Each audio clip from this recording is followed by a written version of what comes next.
Well, it's August, and if you are a parent, then you know some of your kids may have already gone back to school or about to go back to school. And you know what that means? It's time to get them ready to do homework. Oh, the dreaded word, homework. I know. Oh my gosh. My kids like to do homework in a variety of different places around the house. Sometimes they like to sit in the kitchen, other times they want to be locked away in a room.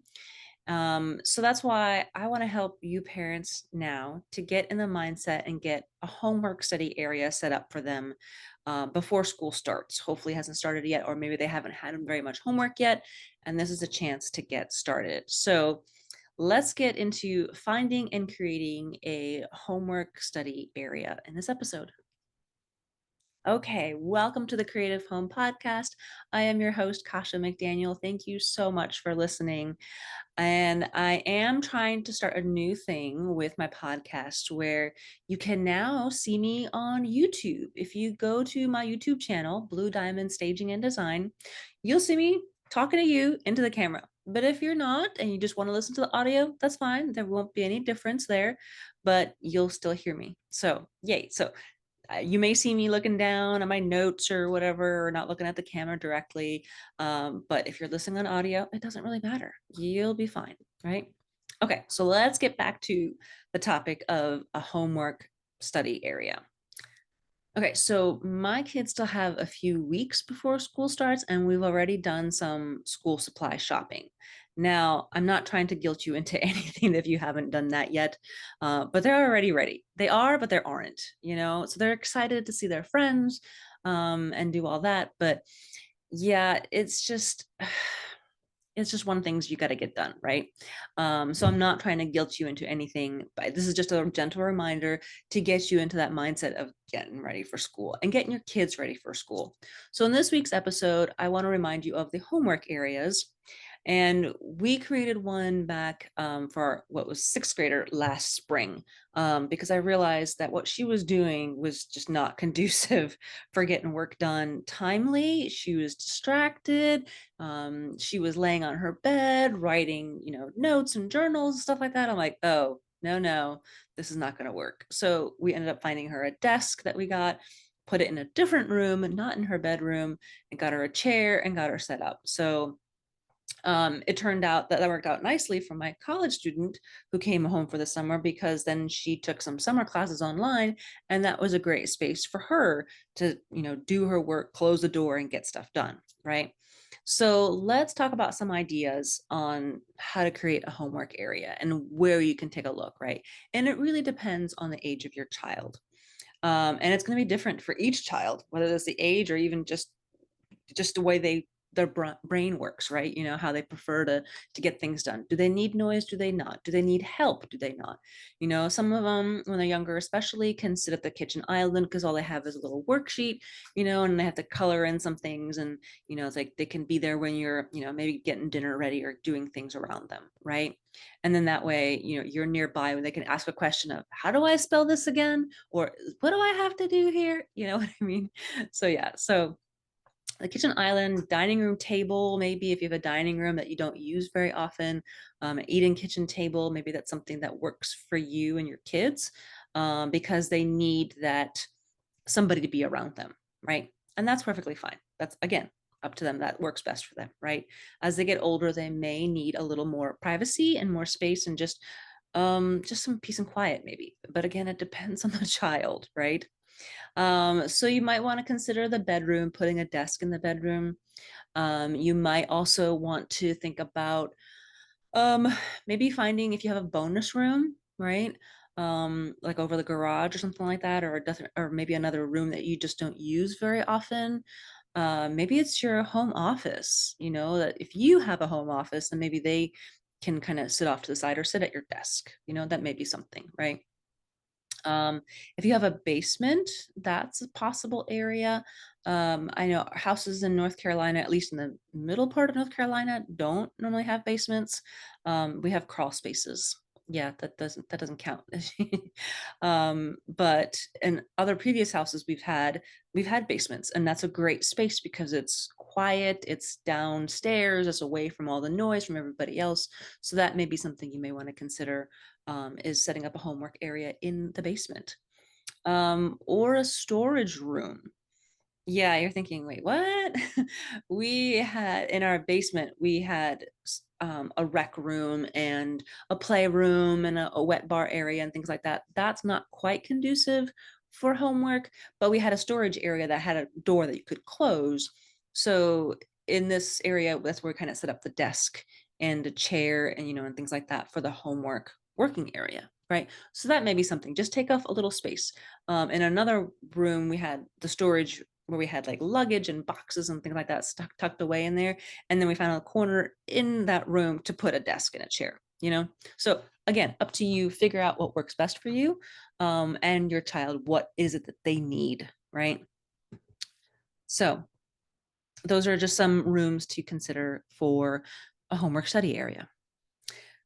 I'm going to interrupt this episode to say that this is sponsored by How to Start Staging Your Home Now. If you are moving soon and you don't know how to get your home to look good in those MLS photos, let me help you. I started a free guide that gets you started on what you can do to stage your home now. It focuses on what really matters without wasting your time. You know what I mean? I like to get straight to the point and show you exactly what you need to do. You will learn how to influence buyers, know what home improvements you should do, and 10 staging tips to get you started. So check it out. I'll put the link in the show notes below so that you can download it for free today. Now, let's get back to the study space and what you can do or what you would need in that study space. So, obviously, a desk, right? They need a flat surface to work on, right? A comfy but sturdy chair. Now, for me, if you were watching the video, you can see me kind of swiveling in my chair, right? It has a high back, may have some lumbar support. So, something comfy maybe for them to sit on, that they can use to, maybe they need to fidget, right? Maybe they need to swivel while they're doing their homework. You know what I mean? So think about the chair and what kind of chair they can get, right? School supplies, things like, paper, pens, highlighters. Maybe get them something like with, like, a cup. I'm showing this in the video. You can see I have a whole bunch of pens and pencils in there, highlighters, something that can go on the desk that won't take up too much space. You could put it in a basket, a box, right? Maybe you have a cabinet nearby that they can kind of store those types of things away, right?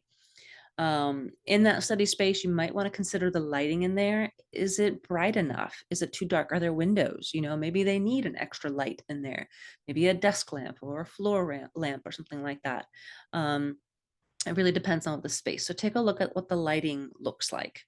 Um, Maybe just a fun rug or something just to kind of make it their own. You know what I mean? Right. So something like that just to kind of, show off that, hey, this is your space. This is your area. Maybe a fun poster, a calendar, maybe a planner. My kids like a whiteboard, that they can write notes on, so they can reminders, hey, a quiz, study for this chapter, don't forget this chapter, whatever it is, right? So those types of things to hang around in that study space. Um, Definitely if they have a computer, because some of the kids now, that's how they do the homework, is all on the computer. When they're younger, they have the worksheets. When they get older, they have computers. So make sure there's an outlet that they can use. Maybe they need a power strip, right? So those types of things are things that you can think about when it comes to picking your study space. Okay. Now, once you find your homework area, where do you find the stuff to put in it, right? You know what I mean? So for me, I always try and go thrifting if I can. That desk that we got for our now seventh grader, I went to the Restore, Habitat for Humanity. Maybe you have a Goodwill or another thrift store that you can take a look at furniture pieces that they have. And I got that desk for 25 bucks. Not too bad. It has a single drawer, nothing fancy, not like the side thing, where you have like a deep drawer. It doesn't need to be, it really just needs to be a flat surface for them to work on. You can get one with a hutch if you want. Again, depends on your budget, depends on what it is you're looking for. Ask your child, hey, do you want, space to do stuff? Maybe they don't know quite yet what they're going to need, but at least a desk, right? But the chair you can also find thrifting. You can look at Facebook Marketplace and other places like that. Look at garage sales, maybe if there's, those are prominent in your neighborhood, so just take a look around, see what people have, right? And then obviously you can look online for things like a whiteboard or a calendar, a planner, the supplies that you're going to need. You're going to buy the school supplies, right? So kind of think about what else you would need for that homework study area. So I hope this is giving you some ideas to kind of get you ready if you don't have a homework study area set up for your child just yet, or maybe you haven't had to have one yet, but now you're realizing, oh, they've got more homework now. They need to sit and actually do stuff and not, be distracted by too many things, right? So this is just a great way to get your mind going. I hope your parents have now some ideas. Make it fun. Have your child kind of help you out there a little bit. And I hope this will help you guys get ready for the school year. So at the end of this episode, I would appreciate if you could answer a few questions on my poll. If you are listening to the podcast, you'll see it right at the end. On YouTube, you probably won't. I don't know. We'll see if we can figure that part out. But I'm trying some new things, just like I'm trying with my podcast and putting this on my YouTube channel. You can see me two different ways. You'll see me on YouTube, or you can listen into my audio on my podcast, wherever you listen to podcasts. So I hope you guys have a fantastic week, and we'll talk to you later.